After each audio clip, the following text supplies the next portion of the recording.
आवा नामी चरणी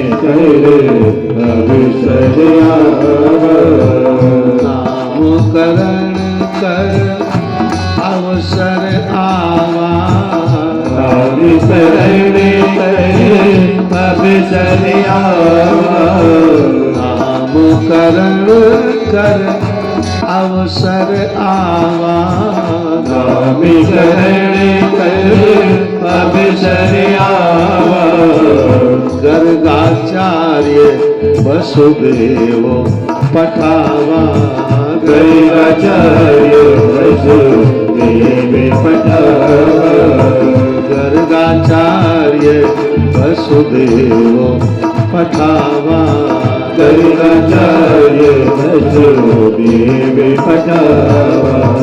नामकरण का अवसर आया, नामकरण कर अवसर जानी, भूप बोल पठाए नप ज्ञानी, ये रामायण जी में है।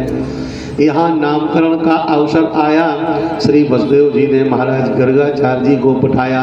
श्री गर्गाचार्य जी नंद गांव में आए।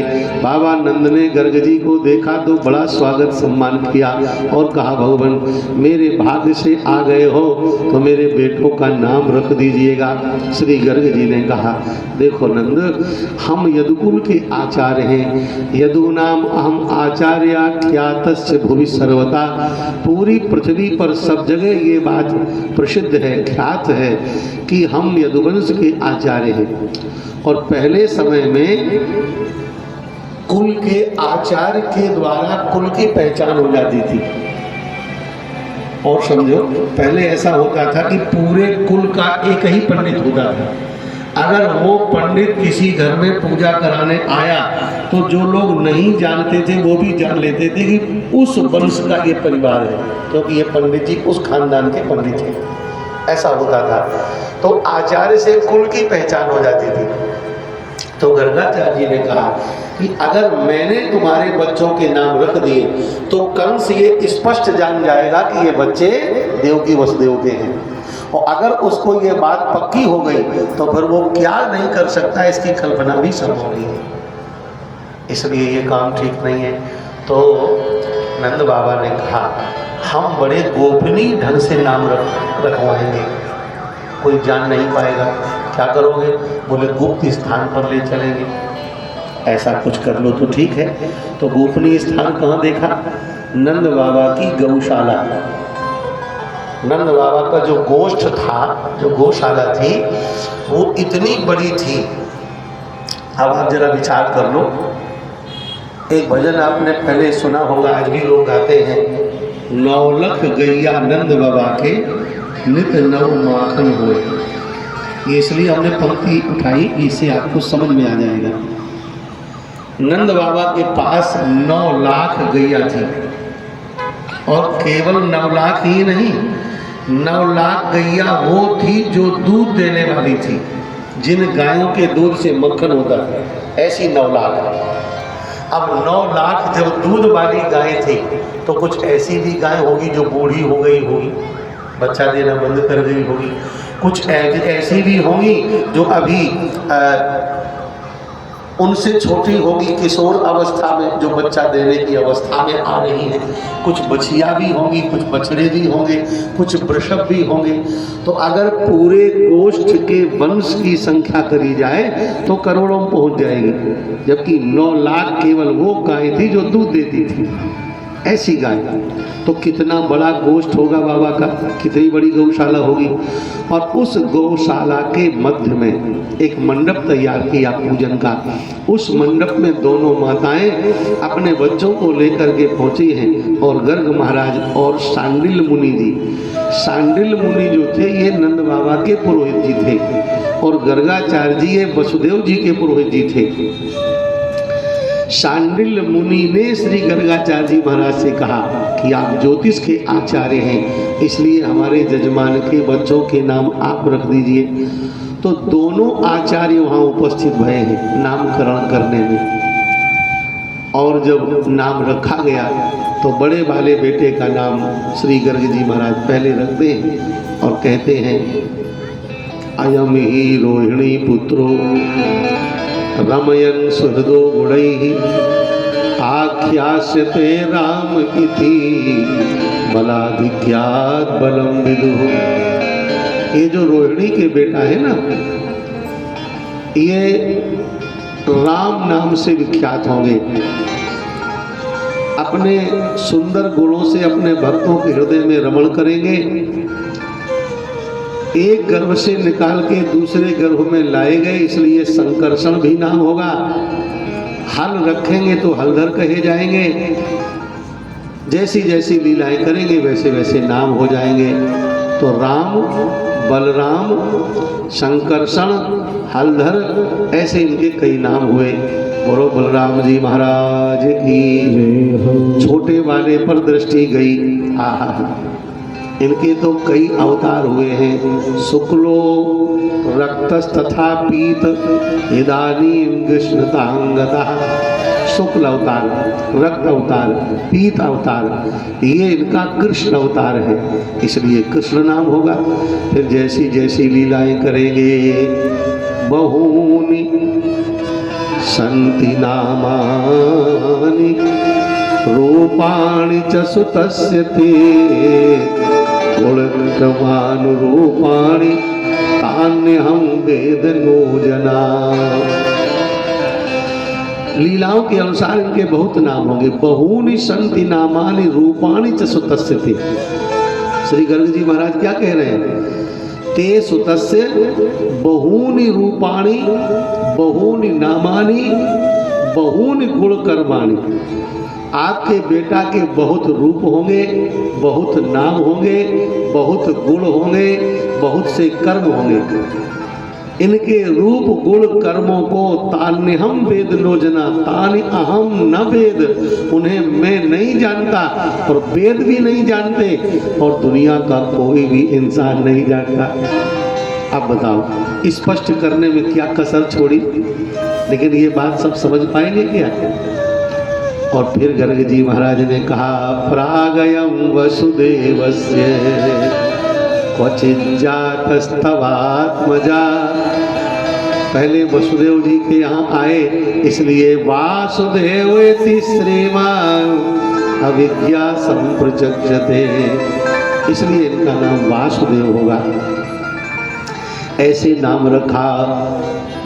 अब एक छोटी सी कथा और बता दें जो हमने संतों से सुनी। पहले कही जाती थी, अब नहीं कही जाती है। वो यहीं पर एक चरित्र गाया। हमारे वृंदावन के एक बहुत बड़े महात्मा थे जिनका झूसी प्रयाग में संकीर्तन भवन स्थान है और वृंदावन में बंसी बट पर जिनका स्थान है, श्री ब्रह्मचारी जी महाराज। वो एक प्रसंग यहाँ सुनाया करते थे कि जब भगवान के नाम गर्गाचार्य जी ने रख दिए तो नाम रखते समय इनको बड़ा आश्चर्य हुआ बालक को देख करके। जो ज्ञानी तो थे ही और विद्वान तो भगवान को पहचान ही लेते हैं। अब श्री ठाकुर जी ने भी विचार किया कि अब जो यहाँ तक आए हैं, मेरा नाम भी रखा है, पंडिताई करी है, पुरोहिताई करी है, तो मेरी मैया जो दक्षिणा देगी वो तो देगी, पर हम अपनी तरफ से भी तो कोई दक्षिणा दे दे। और भगवान की तरफ से भक्तों को देने के लिए क्या है? यही अपना दर्शन दे दें, अपनी कृपा करुणा दे दें, यही तो है। तो यहाँ भगवान ने उन पर कृपा करी। एक कथा आपने सुनी होगी कि उसी समय जब नाम रखने के बाद श्री गर्ग जी महाराज चलने लगे तो मैया यशोदा ने कहा कि महाराज आप आए, पांडित्य किया, नाम रखा, दक्षिणा दी, वो तो ठीक है, लेकिन नियमानुसार ब्राह्मण को भोजन बिना कराए विदा नहीं करना चाहिए। सत्यनारायण की कथा भी घर में बचवाओ तो ब्राह्मण को भोजन जरूर कराओ, है? और भोजन करा के फिर भोजन दक्षिणा देकर तब विदा करना चाहिए। ये नियम है, बिना कुछ पवाए ब्राह्मण को जाने नहीं देना चाहिए। तो मैया ने कहा कि आप कुछ प्रसाद पा लीजिए। तो गर्गाचार्य जी ने कहा कि देखो इसमें बड़ा झंझट है, हम लोग अपने हाथ से भोजन बना के पाते हैं। पुराने समय में यही नियम था। प्रायः ब्राह्मण साधु स्वपाकी होते थे, अपने हाथ से ही प्रसाद तैयार करते थे। तो उसमें बड़ा समय लगेगा। तो मैया ने कहा कोई समय नहीं लगेगा, तैयारी हम कर दें, आप सिद्ध कर लीजिएगा। ठीक है, बहुत आग्रह किया तो तैयारी हो गई। मैं जल्दी जल्दी आपको बताई दे रहा हूँ। जब पूरा प्रसाद तैयार हुआ, परोस के सामने रखा। नियम ये है कि बिना भोग लगाए भोजन नहीं करना चाहिए, आप सबके लिए भी वही नियम है। तो तुलसी दल पधराए करके गर्गाचार्य जी महाराज भोग लगाते हैं। तदीयम वस्तु गोविंदो तुभ्यमेव समर्पयेत्। जब भोग लगाया तो गोविंद तो वही थे। देखो राम जी का भी नाम गोविंद है, ये ना सोचना गोविंद माने कृष्ण ही है, श्री राम जी को भी गोविंद कहा है। तो भगवान तो वही थे।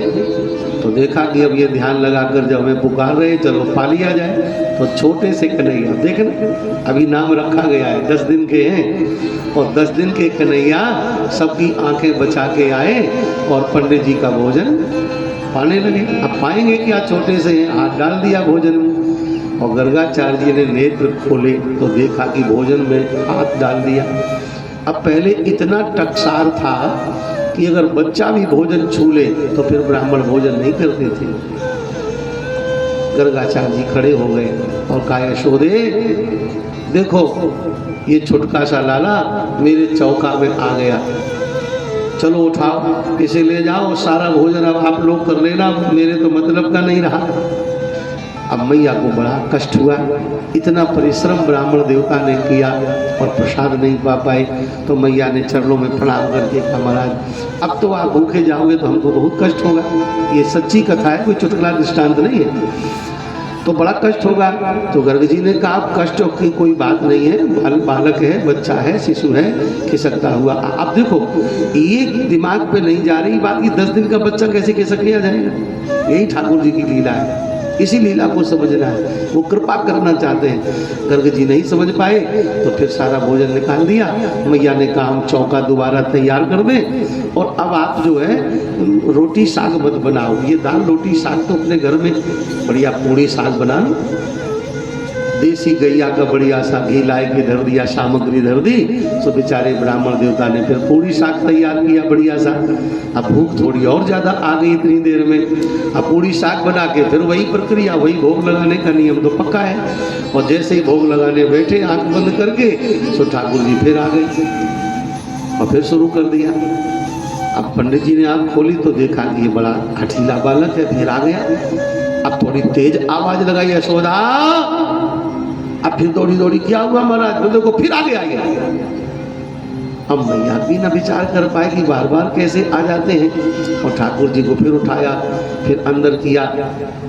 अब की बार मैया ने कोठरी के अंदर कर दिया और दरवाजा बंद कर दिया, और फिर हाथ पाए जोड़कर फिर वही लंबा निवेदन, कथा को बढ़ाओ चाहे कितना बढ़ा दो पर मूल बात समझ लो।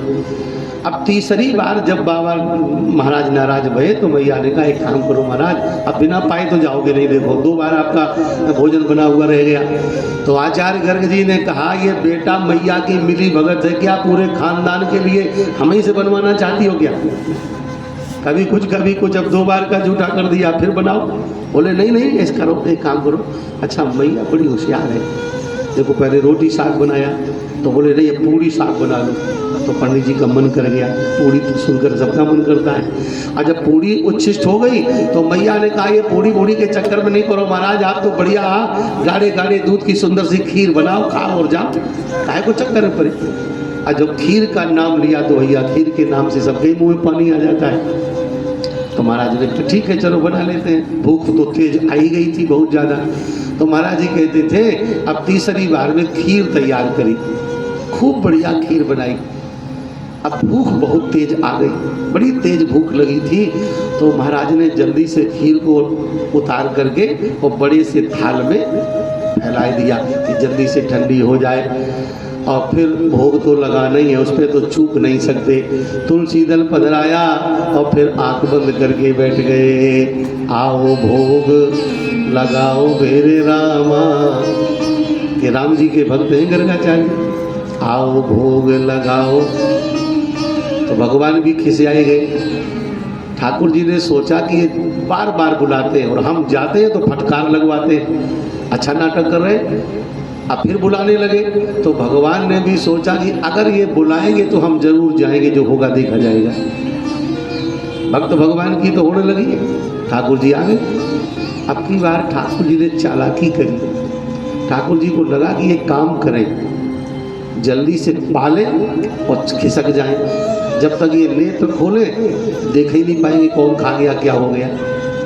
तो इधर भगवान मुंह की तरफ देखते रहे कि कहीं आंख न खोल दे, और इधर हाथ बढ़ा दिया। अब खीर थी बहुत गर्म, और जैसे ही बालकृष्ण जी ने वहाँ में हाथ डाला सो हाथ खीर में जल गया। और जैसे ही हाथ जला, अब ऐसी जल्दी में कहाँ किस में कहाँ पहुँचने जाए, तो महाराज जी ही बैठे थे, आंख बंद किए, बड़ा पेट था पंडित जी का। सो ब्रह्मचारी जी बताते थे हाथ जैसे ही खीर में जला सो ऐसे निकाल के पंडित जी के पेट में ही पहुँच दिया ठाकुर जी। और जैसे ही पेट में हाथ ऐसे किया सो गरम गरम पेट में लगा, एकदम आँख खुल गई, जो देखा सो भगवान खीर पा रहे। अब तो इतना गुस्सा आया। अब गुस्सा इसलिए आया कि अंदर तो भूख से जल रहे और बाहर से ठाकुर जी जला दिए। बड़ी तेज चिल्लाए, यशोदा दौड़ी दौड़ी आई महाराज, अब क्या हो गया? बोले हो गया, देखो ये आ गए फिर। अब की बार मैया को बहुत गुस्सा आया, और मैया ने ये भी कहा कि अब हम क्या कर सकते हैं, कोठरी में बंद करके गई थी फिर भी निकल के आ गया। और जब मैया ने कोठरी जाए के देखी तो गलती मैया की, कुंदी वाला किवाड़ पहले लगा दिया, दूसरा वाला बाद में लगाया, एक किवाड़ खुला ही रह गया। निकल आए ठाकुर जी। गर्ग जी बोले देखो है तुम्हारी चालाकी, ऐसे दरवाजा बंद होता है? मैया ने कहा नहीं नहीं महाराज, हमें अच्छी तरह याद है कि हमने दरवाजा ठीक से बंद किया था, पर दोनों की मति, मूल बात सुनो ध्यान से, दोनों की मति इस विषय पर नहीं जा रही कि आखिर ये बार बार हो क्यों रहा। और जब मैया ने छोटे से लाल जी को डांटा तो श्री ब्रह्मचारी जी महाराज कहते थे लाल जी की आंखें भर आईं, और लाल जी ने आंखों के इशारे में मैया को अपनी बात बताई, मैया मेरी गलती नहीं है, ये महाराज जी हमको बुलाते तब हम आते हैं। तो मैया ने कहा क्यों महाराज जी, आप बुलाते हो तब ये आता है और आप शिकायत करते। अब गर्ग जी को और परेशानी कि हमने कब बुलाया, क्यों बुलाया, क्यों बुलाएंगे हम। ठाकुर जी पूछते हैं कि आप आंख बंद करके क्या करते हो? जब प्रसाद सामने लगा लेते हो तो नेत्र क्यों बंद करते हो? तो महाराज जी कहते हैं, बोले गर्ग जी को गुस्सा आ गया। उन्होंने कहा अच्छा, हम नेत्र बंद करके अपने राम जी का ध्यान करते हैं भोग लगाने के लिए। और उनके मुंह से निकला, ये मूल बात समझना, उनके मुंह से निकल गया तो क्या तुम मेरे राम हो क्या? आहा, इतना मुंह से निकलने की देर थी कि गर्ग जी की दृष्टि जब उस छोटे से बालक पर पड़ी तो वो छोटे से लाल जी यशोदा के दुलारे, यशोदा जी को तो अपने कन्हैया नजर आते हैं। पहले गर्गाचार्य जी ने जब देखा तो छोटे से लाल जी में आधे राम जी का स्वरूप और आधे कन्हैया जी का स्वरूप प्रकट हो गया। ये इस कथा का सार है, तत्व है। उस बाल अवस्था में, बाल लीला में भगवान ने एक ब्रह्म ज्ञानी महात्मा को, जो राम के उपासक थे, उन्हें कृष्ण के स्वरूप में जब राम का दर्शन कराया। गर्ग जी एक प्रामाणिक महात्मा हैं जिन्होंने रामचरित्र पूरा देखा है और कृष्ण लीला भी पूरी देखी है। ऐसे गर्ग महात्मा हैं, उन्होंने जैसे ही देखा आधे में राम आधे में कृष्ण, आहा,